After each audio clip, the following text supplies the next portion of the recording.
Bueno, este miércoles el líder del Partido Progresista, Marco Enrique Sominami, se reunió con el nuevo presidente del PPD, el senador Jaime Quintana, para plantear la modificación al sistema binominal. Estamos justamente con el presidente del PRO, Marco Enrique Sominami, con quien vamos a conversar de este tema y también de actualidad política, incluyendo, por supuesto, esta disputa que hay entre el precandidato presidencial Andrés Velasco y el senador Girardi. ¿Cómo le va, Marco? Bien, contento de estar aquí, gracias por la invitación. Tanto tiempo diciéndole diputado. Sí, mucha gente me dice a veces diputado, pero ya no soy diputado. Yo presentaba en esta presentación de entrevista la reunión que tuvo con el senador Quintana con el PPD. ¿Es un acercamiento que tiene con este partido? ¿Qué nos puede contar? Nosotros hemos tomado la decisión como movimiento después de diversas reflexiones y de haber recorrido el país ya 5 veces, 232 comunas, a partir de la convicción de que hay una ola de esperanza, de que los chilenos entienden que el cambio no llegó de la mano de Piñera y de que no va a llegar de la mano de quienes ya tuvieron 20 años para hacer el cambio, que se requiere una alternativa. Pero, y en eso estamos lúcidos los progresistas, solo no se puede, hay que hacerlo con todos. Eso a diferencia de la primera vez. A diferencia del 2009 hay un proceso de maduración, de construcción, de radicalización también. Yo estoy más severo con la partidocracia, estoy más enojado todavía con la clase política, hay excepciones, en general. Pero al mismo tiempo también entiendo que la insuficiencia del 2009 fue la incapacidad de convocar una mayoría. Fuimos una gran minoría, del 20%, pero no fuimos una mayoría. Y hay que construir mayoría. El PPD es un partido en el cual nosotros no estamos aliados, no lo vamos a estar. En las municipales no estamos juntos, vamos a competir. Ellos no quisieron un acuerdo programático, ni primarias en muchas comunas. ¿Lo conversaron? Se lo dije al presidente del PPD, pero quiero creer, quiero observar, es un deseo, no una verdad psicológica, que Jaime Quintana no es lo mismo que Carolina Toá. Y eso significa que él no va a bloquear lo que le estamos proponiendo, que es un camino de diálogo programático. ¿Con Toá habían obstáculos? Total, fue imposible. Fue imposible. Fue imposible. Nos vimos una vez en 2 años, después le he invitado 4 veces.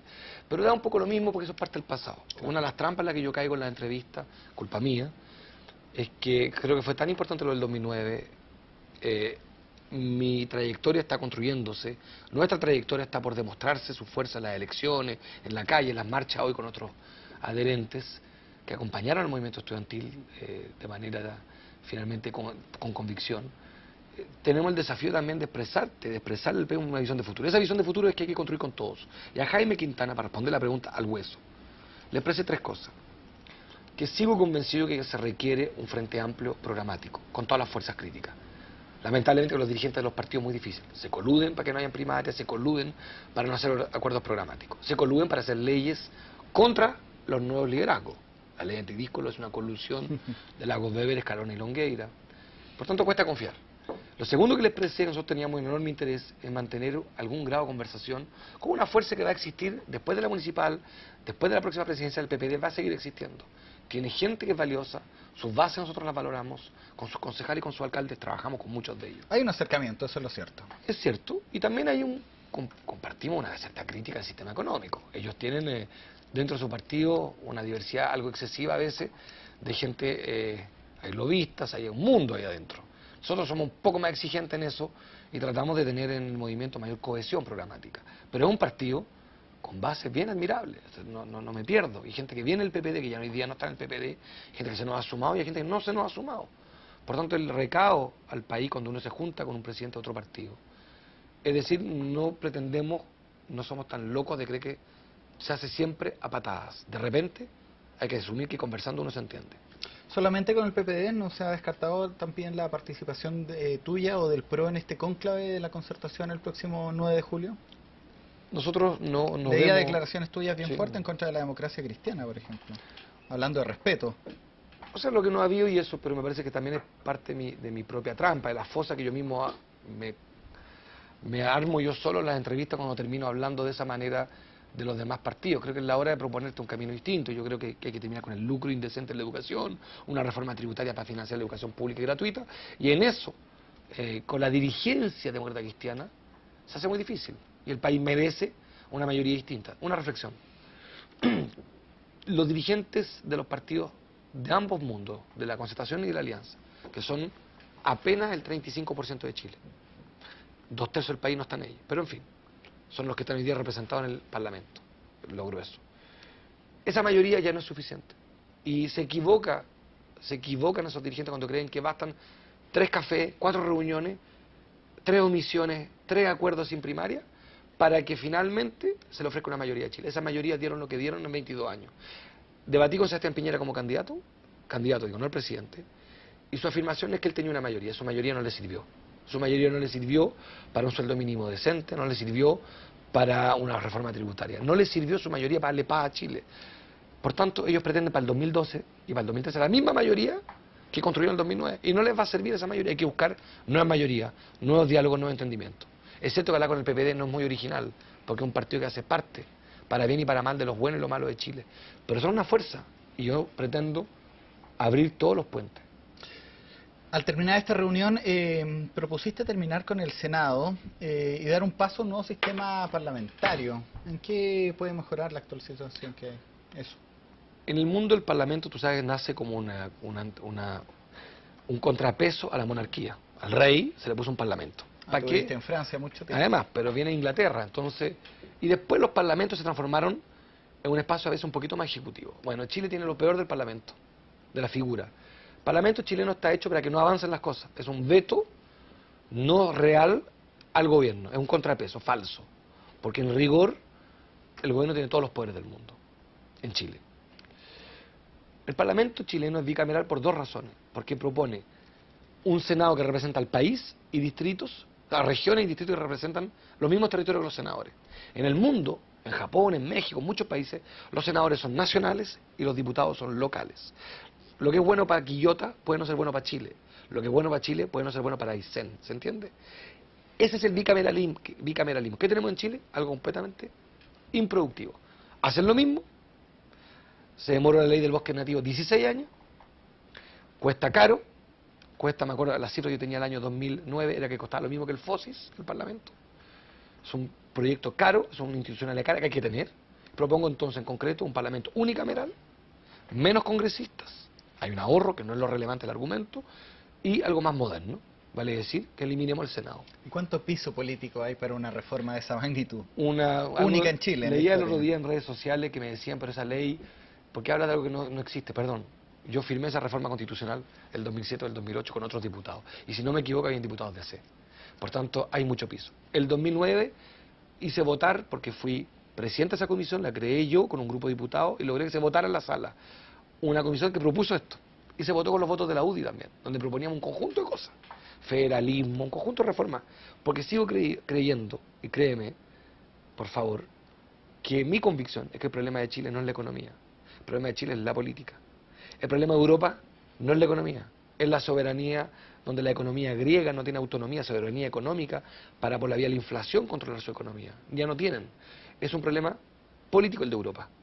El problema de Chile no es que no sepa crecer, sabemos crecer, sin embargo la pobreza cristiana va a aumentar. Ahora, y va a volver a aumentar por segunda vez. Sabemos crecer, sin embargo la desigualdad va a aumentar. El problema no es la economía. No es la economía, son las reglas de la política. Estamos presididos por un economista reconocido por usted, el periodismo en su minuto, como un gran economista. El Mundo escribió cuando salió electo Sebastián Piñera que había ganado la elección un economista de Harvard. Se presumió él mismo de saber más de economía que todos nosotros. Y sin embargo su gobierno, para ser, o con una palabra lo más moderada posible, es un santo desastre en materia de paz social. Estamos más divididos que antes, hay más conflictos que antes, la Araucanía está más en llamas que antes, los estudiantes están más enojados que antes. Haciendo complemento a tu comentario, mucho se destacó también de la gestión de Sebastián Piñera por la cantidad de empresas exitosas que tenía, por lo cual muchos comparaban que se podía administrar un país de la misma forma, cosa que ha quedado demostrado que de cierta manera no se puede. Y hay 2 economistas candidatos presidenciales que van por la misma senda, que el mito Berlusconi. Vamos a conversar de eso porque tú hablabas recién del parlamentario, el sistema parlamentario bicameral, pero Camila Rivera hace una consulta, hay varias que estamos seleccionando, pero ella consulta cuál es la postura frente al sistema binominal y que seamos el único país en tenerlo en el mundo. Nosotros proponemos, y está en la web marcoenriqueominami.cl, proponemos un sistema proporcional competitivo. Si no está ahí, está en losprogresistas.cl. Proporcional competitivo, ¿qué significa eso? que cada región elija 5 congresistas. Si tenemos un solo parlamento, unicameral, no tenemos Senado, que se elijan 5 por región, eso da 75. Se garantiza la ecuanimidad, la representatividad correcta entre regiones. 2, los otros 75, de modo proporcional según la cantidad de gente que vive en cada región. Con lo cual entran las minorías y las mayorías. Las minorías, dije, no la minoría. Las minorías en un sistema proporcional competitivo. ¿Qué propone la derecha? Un binominal. Los más moderados de la derecha, un binominal corregido, con más diputados, para que entren más diputados y esos pocos se elijan de otra manera. ¿Qué propone la Concertación? Lo que llaman ellos proponen un proporcional corregido, que es una cosa tímida, como la justicia en la medida de lo posible de Elwin. Nosotros proponemos algo mucho más simple, coherente, que las mayorías se expresen y las minorías también. Ese es el sistema electoral que te proponemos, está en la web nuestra, lo puedes leer. Es un sistema que supone, eso sí, menos congresistas, más eficiencia, un parlamento, no bicameral. Entremos al área política. Fuiste parlamentario, ¿cuántos años? 4, un periodo. 4. Solamente 4 años, un periodo, pero te sirvió también para desencantarte un poco mucho de la política. Me gustaría saber la opinión tuya en torno a este conflicto que hay entre Andrés Velasco, ex ministro de Hacienda, y Guido Girardi. Tú eras miembro del Partido Socialista. Sí, claro. Yo denuncié eso muchas veces, lo hice como diputado, pagué los costos de eso. No me gusta que quien, porque busca votos, lance recién esa denuncia porque es candidato presidencial. Fue vicepresidente de la República, fue ministro de Hacienda, tuvo todas las herramientas para hacerlo.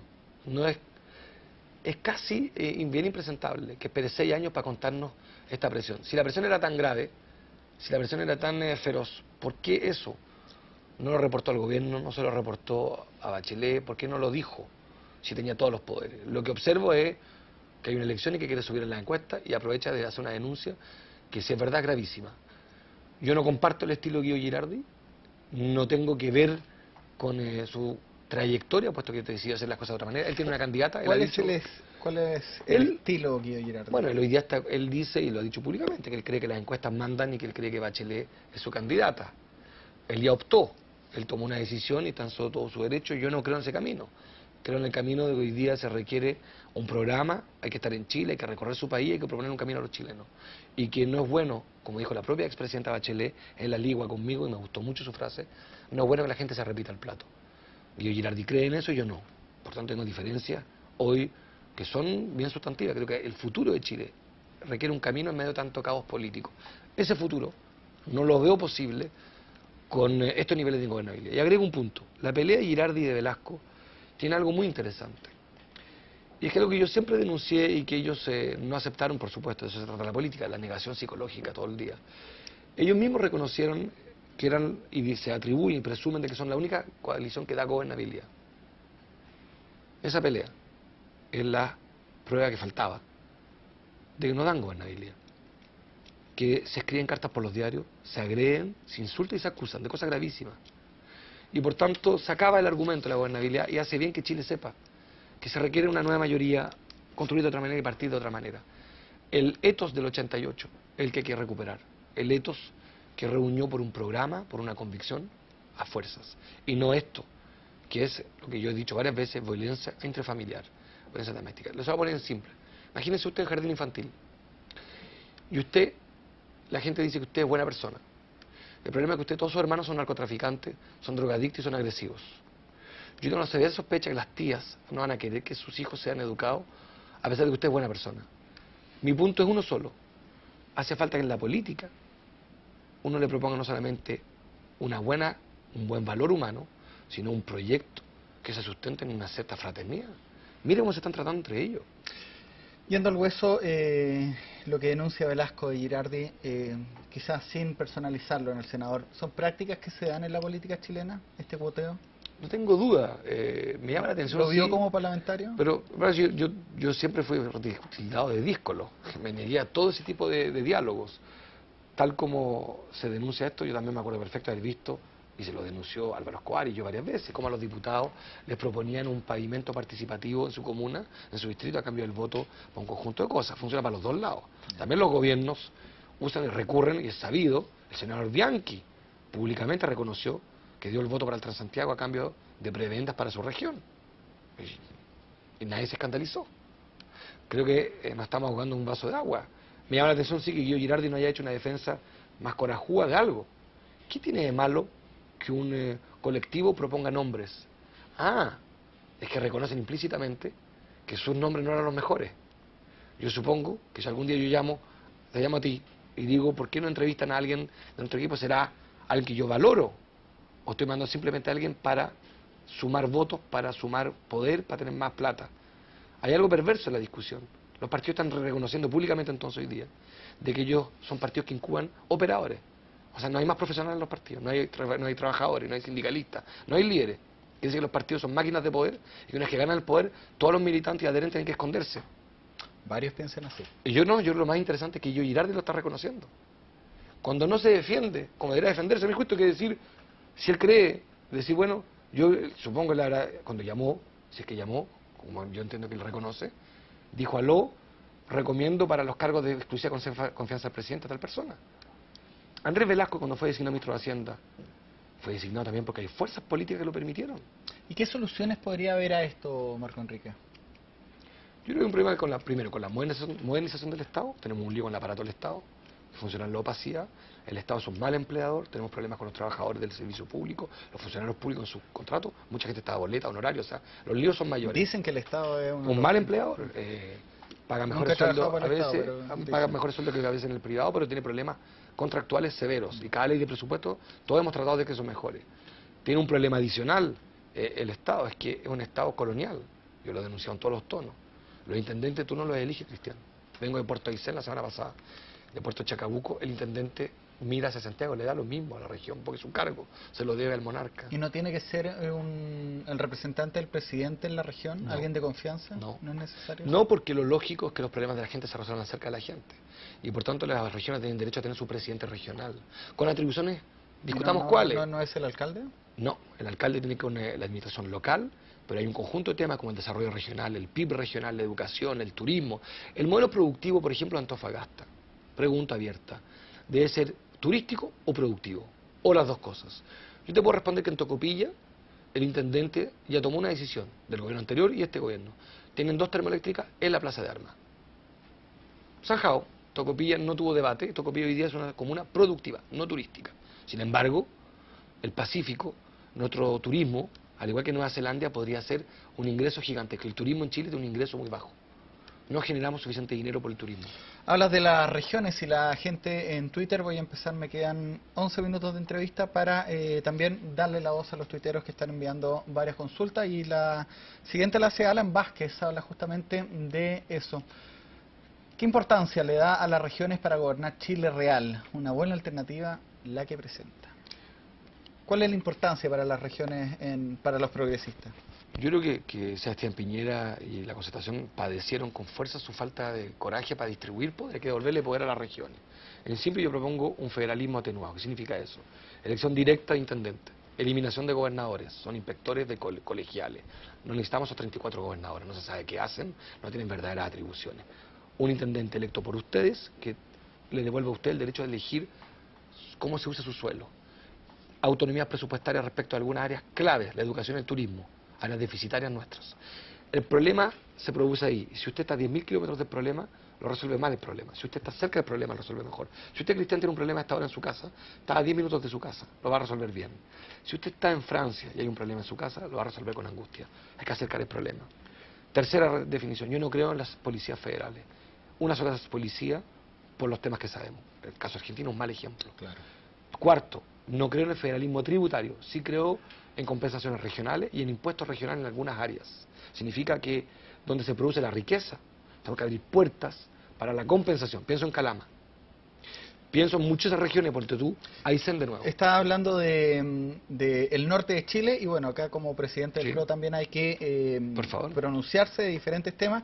Gonzalo hace una pregunta en torno al litio, que es un tema que ha estado en discusión durante los últimos días. ¿Estaría dispuesto a explotar el litio a través de una empresa estatal? Sí, creo que el proyecto del gobierno es un proyecto mal hecho, se equivocan porque no pasan por el Parlamento, el litio es estratégico, creo que hay que avanzar coordinadamente con Argentina y Bolivia en el triángulo del litio, como se dice. Creo que Chile tiene una reserva más grande del mundo, que la demanda está garantizada, la oferta hasta el 2025, que hay un problema con el precio del litio, que hay que ser astuto. Y en la pregunta más de fondo que él hace, y le pregunta a los chilenos, ¿ustedes quieren que la renta sea pública y o la propiedad? No siempre, siendo la propiedad pública, garantiza lo que nosotros queremos, sospecho, es que los recursos naturales renten para los chilenos. La plata, con lo que pasó con el cobre. La renta y la propiedad no son lo mismo. De repente necesitamos las dos cosas y de repente discutir si no es tan interesante solamente tener la propiedad, sino que la renta. Cuando uno habla de royalty, no habla de propiedad. A propósito, en el litio, Sebastián Piñera, el presidente, promueve un royalty bajísimo, insuficiente. Se puede hacer mucho más. Yo no creo, con la información que tengo, que Codelco deba asumir ese desafío. Codelco tiene el desafío del cobre. Lo hace suficientemente bien para que además le pongamos el litio. Yo crearía, si el consenso nacional y la convicción de la mayoría que queremos crear es una empresa estatal, una corporación del litio. Vamos con otra que la hace Mauricio Pinto. Me dice textual, pregúntale a Marcos por la eventual asamblea constituyente. Un tema que estuvo mucho en discusión el año pasado, pero que ha vuelto también a tomar fuerza de a poco. Las reglas de una sociedad se fijan en la Constitución. En la Constitución, y por eso no se cambian todas las reglas todos los días. Las reglas se cambian a veces. Se consensúan y se revisan. Las reglas de la Constitución de Chile nunca han emanado de la paz, han emanado siempre de las crisis. Históricamente, no nos hemos dotado de una Constitución legítima. La Constitución de 1980, hereditaria, la de Diego Portales, es una Constitución autoritaria, colonial, presidencialista. Sí, con la Asamblea Constituyente. Ahora, para ser franco, en Chile no existe hoy día un mecanismo que permita convocarla. Por tanto, propongo crear un momento constituyente, siendo que me gusta mucho más la Asamblea Constituyente. La razón más sofisticada, y la he dicho pocas veces, por la cual nosotros hemos llegado a la convicción de que no hay que seguir desde el Parlamento proponiendo los cambios, sino desde el gobierno, es porque la iniciativa para una Asamblea Constituyente de cambiar las reglas de convivencia depende del presidente de la República. Y como no existe una democracia plebiscitaria en Chile, no existe el plebiscito vinculante y abierto. No se ha hecho en 22 años un plebiscito sobre ninguna de las materias controversiales, energía nuclear, hidroaicén, aborto, tributaria. No se han hecho plebiscitos que se podrían hacer perfectamente. Yo propuse hace un año 3 preguntas plebiscitarias que se pueden hacer como lo ha hecho Suecia para dirimir cosas. Se puede, existe. La democracia participativa es urgente que la implementemos. La democracia plebiscitaria, con barreras de entrada, para que no nos pasemos todo el día en una orgía plebiscitaria, se puede regular. La democracia electoral, la democracia electiva ya no es efectiva. Esa es mi convicción. Sueldo mínimo. El gobierno ha propuesto una cifra de 191.000 pesos. RN plantea 200.000. Anunciamos hace poco que ya se llegó a un acuerdo. La CUT decía 250.000. Para usted, ¿cuál es el sueldo mínimo ideal para un chileno? Cuando estamos hablando ya de muy poca plata. Para nosotros tenemos 2 reflexiones, 2 miradas. Y eso el equipo de economistas del movimiento estableció una reflexión que yo comparto del todo, me hago vocero de ella. Dice Patricia Morales, dice Camilo Lago, dice el equipo Eugenio Rivera. Los sueldos son malos en Chile por muchas razones. Porque la matriz productiva, tú sabes, se basa en exportación de productos, materias primas. Es de baja capacitación, por lo mismo, y de baja productividad. Al lado de eso no tenemos derechos. Las sociedades con malos sueldos han creado una sociedad de derechos. Derecho a la salud, derecho a la educación gratuita, laica y republicana, derecho al transporte público. Pues bien, en Chile, los chilenos y las chilenas tienen derecho a endeudarse para educar a sus hijos, derecho a consultorios municipales colapsados, a una salud indigna, que no se la merecen, que no los atiende del todo, y además un sistema previsional desigual, injusto. Al final, las jubilaciones son malas, los sueldos son malos y pocos derechos. Entonces, como el tema de los sueldos no es tan fácil de resolver, y yo creo que el sueldo mínimo se puede hacer en la perspectiva de 3-4 años, que no lo discutamos todos los años, para llegar a lo que llamó el señor Monseñor Goich, sueldo ético, que hoy día son como 280.000 pesos. Es perfectamente posible en 3-4 años, no es de hoy día. Segundo, yo no comparto el argumento terrorífico que hacen los conservadores de la Concertación y la Alianza, que no se puede subir el sueldo mínimo, que cae el empleo. Mire, primero el sueldo mínimo lo tocan como máximo 1 millón de chilenos. Es de referencia para otros 5 millones de trabajadores. Segundo, en la Concertación, en los 90, al inicio de los 90. El sueldo mínimo no se subió un 5%, se subió muchísimo más. Y la economía creció. El consumo también depende del poder adquisitivo, el poder adquisitivo depende de los sueldos. No solamente de la banca, de la capacidad de endeudarse. En eso yo noto una falta de sinceridad en el debate. Hagámonos una autocrítica todos. Yo tengo demasiado poca edad para hacerme cargo de esa discusión y de ese error porque no lo cometí yo. Pero ya tengo 39 años. Yo como diputado peleé por esto, pero reconozcamos que el sueldo mínimo, reconozcan las élites, que son un sueldo mínimo que no es aceptable. no es aceptable considerando que además nosotros proponemos un sueldo mínimo regional. No es lo mismo 190 y tantas lucas en Antofagasta, donde los arriendos son carísimos, con un sueldo mínimo en Aysén, donde el transporte es carísimo. Para rescatar la leña, en Puerto Aysén te lo cuentan, el colectivo cobraba 800 pesos, si no me equivoco, ahora cobra hasta 4 lucas te puede salir el traslado a la población de la leña. No te olvides que ellos se calefaccionan con leña. Y la gasolina también en Aysén, los combustibles en general. Durante la entrevista mencionó varias veces, y esto para concluir ya, la palabra futuro. Termino con eso. ¿En qué está el PRO, en qué está Marco Enríquez Ominami en estos días y cuáles son las próximas actividades que tienen? Nosotros vamos a anunciar en las próximas horas nuestra estrategia municipal, que significa ofrecerle un camino distinto a la alianza, por supuesto, y también a la concertación.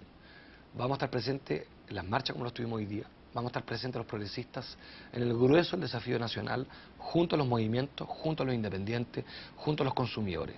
Les vamos a proponer un camino de regulación del mercado y de un Estado más moderno, pero también más ancho, un Estado más amplio, más eficaz, que acompañe mejor a los chilenos. No es un tema de oportunidad solamente, es un tema de derechos que no están garantizados. Y vamos a estar presentes, y aquí viene el guiño, el 2012 y el 2013 la presidencia. Me quedo con eso. Muchas gracias, Marco Enrique. A usted, gracias.